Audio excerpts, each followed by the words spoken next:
the father is busy, or he goes with his friends and neglects the kids completely. He leaves the kids to the mother, but he doesn't care. Even when the teacher comes to bring a report or something that the boy or the girl is not there, he leaves it to the mother. Now this is, I think now we are living in a different world. We may not be able to have the right answers, the correct answers for what is happening. Look at the rate of divorce. Look at the rate of single mothers. Look at the rate of kids who are only interested in the internet and their. Nowadays, you go to visit. I go in the LRT in Malaysia, and I sit inside the train. I look. Everybody is taking his telephone. Like this it wasn't like this before. Nobody is interested to converse or to talk or to. At the end, Einstein said that he's afraid that there will be an age of electronics that are going to make people stupid because they will have no way of interacting with other people. I think that there is no, up to now, we don't have solutions for these new problems that have come up. You go to visit somebody in his house, and you as others, you are chatting, their children are sitting with you, adolescents. Everybody is taking his thing. He doesn't even care what you are saying or what you are talking. It's really a big issue. Also, fathers, they don't want to sit with their kids, either because they is interested in something else, or because maybe he's even at times shy from his own kids. So it is really, I don't know. I think that the problems that are coming up today, that we are seeing, we don't have the solution yet for them. Because if people are having a problem, they will come for it to be solved. A person who is neurotic, a person who is having an obsession with eating things and you cannot control, he is in pain, he comes for you for help. But when the person is actually not normal, but enjoying his abnormality, what can you do to him? He's just like what we call a psychopath, or an antisocial person. He doesn't like to have social contact, and he wants to only to please himself. Pornography, chatting, doing this, doing that. To him, these are interesting things. He wants to follow it. How to change him? He's not coming to you for therapy. Even today, there is a new syndrome, a new disorder. It is called pornography addiction. Just as people can become addicted to cocaine or addicted to cannabis, they can become addicted to pornography. Now, such people will not come to you for therapy. They enjoy it. what can you do? At times, the only way to treat such people is either a big change in their heart, like converting to deep Islam or to Sufism, or a big change in their environment. Take them from here and put them in a village where there is no internet, nothing, then it will change. But as psychologists trying to help, we don't know how. Because the people themselves do not come for you, they are not interested to be treated. Yeah. Jadi kalau boleh saya langsung simpulkan ya, jadi memang kemudian masalah manusia dengan perangkat elektronik itu adalah masalah yang saat ini maksudnya sedang memang sebuah isu seperti itu, merupakan masalah baru yang timbul. Jadi tadi Profesor Malik juga sempat bercerita bahwa ketika beliau naik LRT di Malaysia, ternyata semua orang itu juga pegang perangkat elektronik gitu. Bahkan kemudian kalau di keluarga itu sudah sering sekali ada keluarga, ada ayah, ibu, anak, semuanya masing-masing pegang gadgetnya seperti itu. Dan kemudian hal itu juga membuat orang tua kemudian menjadi kurang peduli dengan anaknya, karena berbagai godaan yang bisa muncul dari perangkat elektronik, misalnya tadi salah satunya yang disebut adalah pornografi. Nah, kembali ke pertanyaannya ibu tadi, bagaimana caranya mengubahnya? Yaitu yang pertama dengan cara mengubah hatinya supaya menjadi lebih spiritual. Misalnya tadi dengan mengikuti sufisme tadi kalau yang dicontohkan oleh Profesor Malik, atau misalnya dengan memberikan lingkungan yang ekstrim. Tetapi yang menjadi pokok di sini adalah dengan cara kita sebagai psikolog itu tidak bisa membantu mengubah mereka kalau misalnya mereka tidak mau berubah. Jadi yang penting kalau yang saya tangkap tadi adalah dengan menciptakan kesadaran di dalam diri para orang tuanya supaya mereka mau untuk berubah, tanpa itu tidak akan berhasil. Kira-kira begitu. Because now our time is almost finishing, I just want you are going to be counselors. Some of you are already counselors and psychotherapists. So I would like to pose for you some of the problems. I wanted to give this session. In fact, I was intending to give it, to tell you the problem, to ask you how to solve it, and then to tell you how I did solve it. So now, very quickly, I will give you one difficult case that I have had. This man came to the hospital where I was going.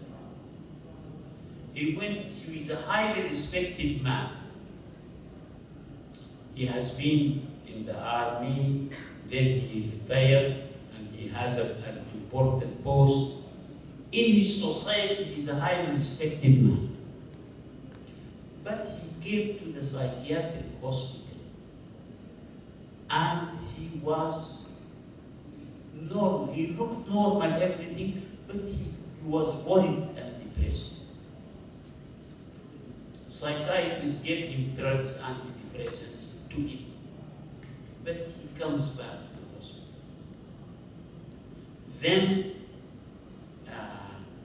they even thought of giving him electroconvulsive therapy. But at last they sent him to me. I was the senior clinical psychologist. Then I made him relax.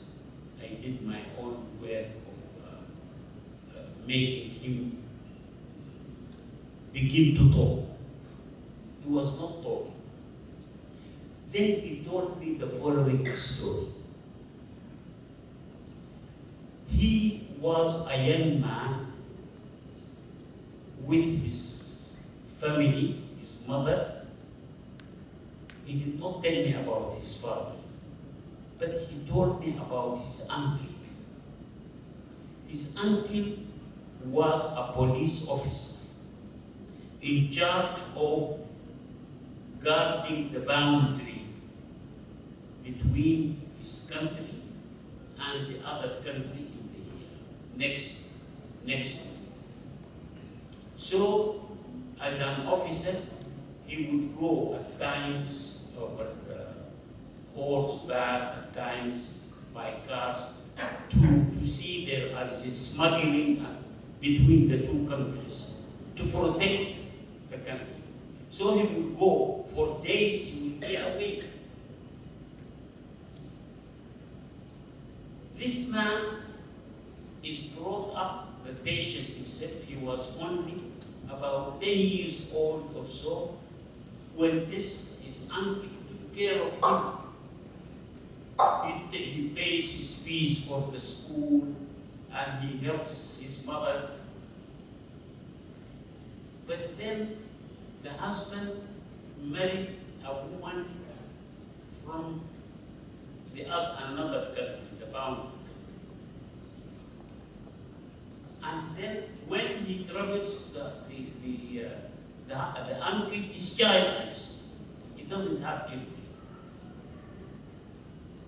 And for about 10 years or so, he didn't have any child. But then he goes out for 3-4 days, he goes out.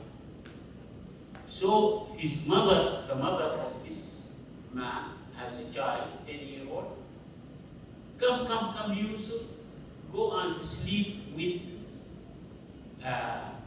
the wife of your husband, because the husband is away going here and there.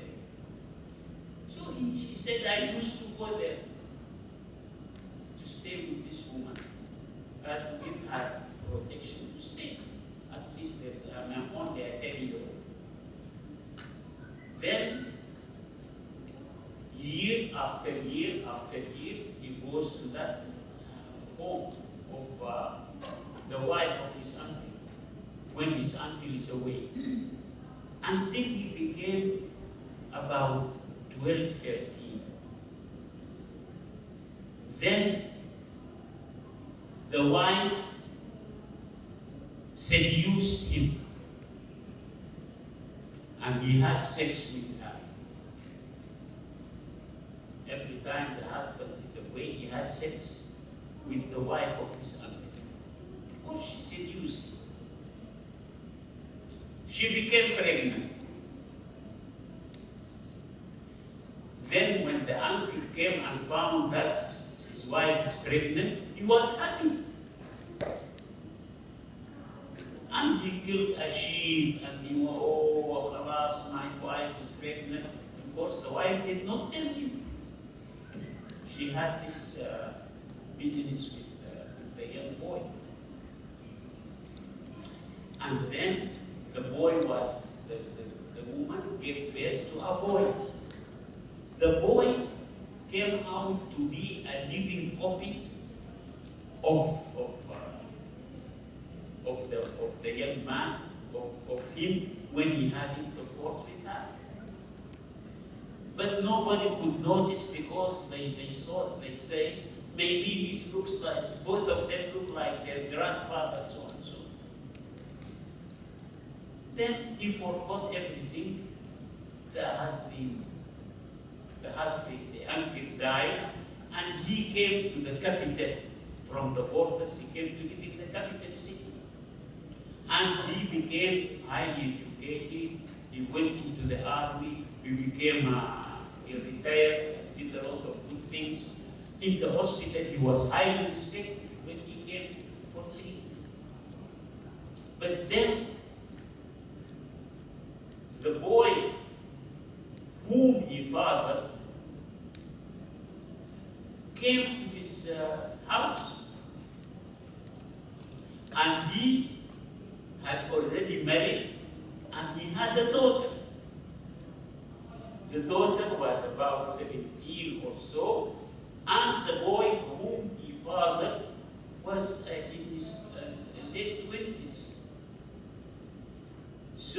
he loved the daughter and wanted to marry her. But the daughter is his sister. He knows that this is his son. So he got in trouble. Then the girl loved also the boy. And he didn't know what to do. So he became anxious, became depressed. And he would say to me, what if I am crossing the road and a car hits me and I die? Then the boy will marry his sister. What shall I do? What will you say to him? If this came to you, what will you say?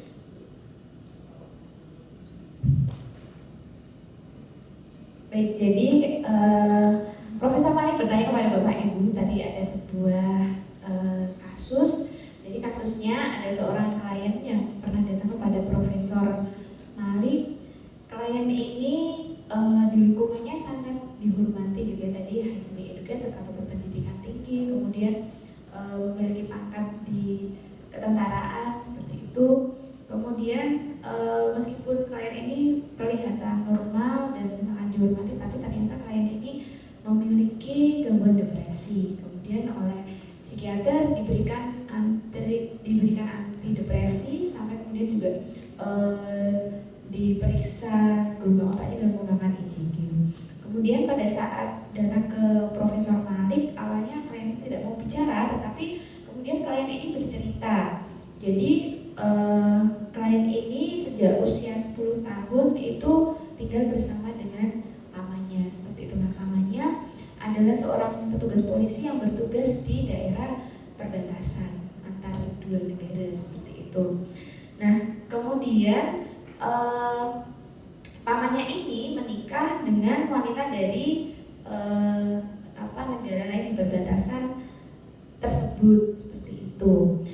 Nah, kemudian ketika pamannya ini pergi, karena dia harus sering memeriksa daerah perbatasan itu, pergi selama beberapa hari, ibunya si klien ini meminta si klien ini tinggal bersama dengan istri pamannya. Maksudnya adalah untuk menjaga supaya istri pamannya itu nggak kenapa-kenapa, seperti itu.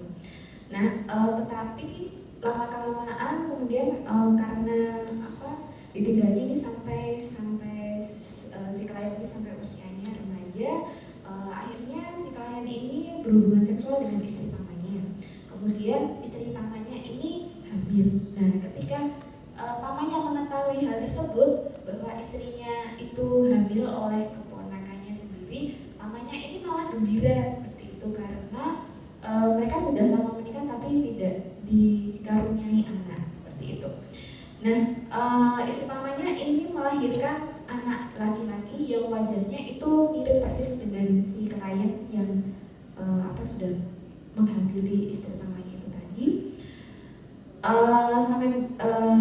Tapi kemudian si klien ini pindah ke ibu kota, kemudian dia menjalani hidup seperti itu, berumah tangga dan seterusnya, sampai kemudian dia menikah dan punya anak, dan anaknya adalah anak perempuan. Nah, suatu saat anak laki-laki istri pamannya itu ikut datang juga ke ibu kota dan bertemu dengan anak perempuannya klien tersebut. Dan anak laki-laki istri pamannya ini ingin menikahi anak perempuan si klien tersebut. Nah, padahal kalau dilihat dari hubungan keluarga, mereka tidak boleh menikah karena sebetulnya mereka adalah kakak adik, seperti itu. Nah, klien ini kemudian menjadi sangat bingung apa yang harus dilakukan, sehingga kemudian menjadi depresi. Saking depresinya itu klien ini tuh sampai tidak mau kalau suatu saat dia menyeberang jalan ketabrak mobil gitu. Dia takut kalau misalnya dia sampai mati ketabrak mobil, nanti anak laki-lakinya itu akan menikahi anak perempuannya. Dan kemudian Pak Malik bertanya kepada Bapak Ibu, apabila terjadi hal yang seperti itu, misalnya ada nelayan yang datang seperti itu, apa yang akan Bapak Ibu katakan dan lakukan? Mari silakan, barangkali ada yang ingin. You know, this man is highly respected in the community. He cannot tell people what he had done. But his wife is his cousin. So his wife will tell him, your daughter loves this young man. Why are you refusing? Because he said, no, you will not marry her. He refused. But now, tell me what is wrong. Why are you refused? What can he say to his wife? Why? Your daughter, the daughter is angry also with the father. Why is he refusing? And he cannot say. This continued until he became seriously depressed.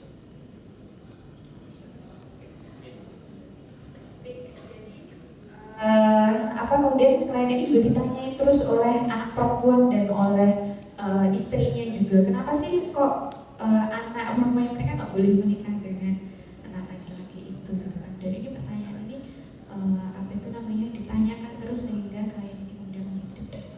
Moga barangkali Bapak Ibu ada yang menjawab.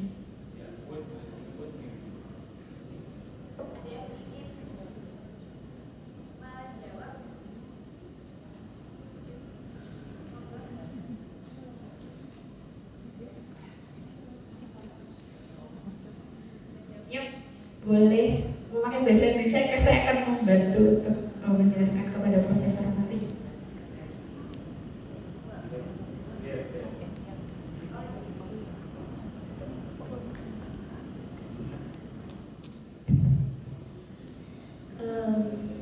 It's a very difficult problem, complicated, but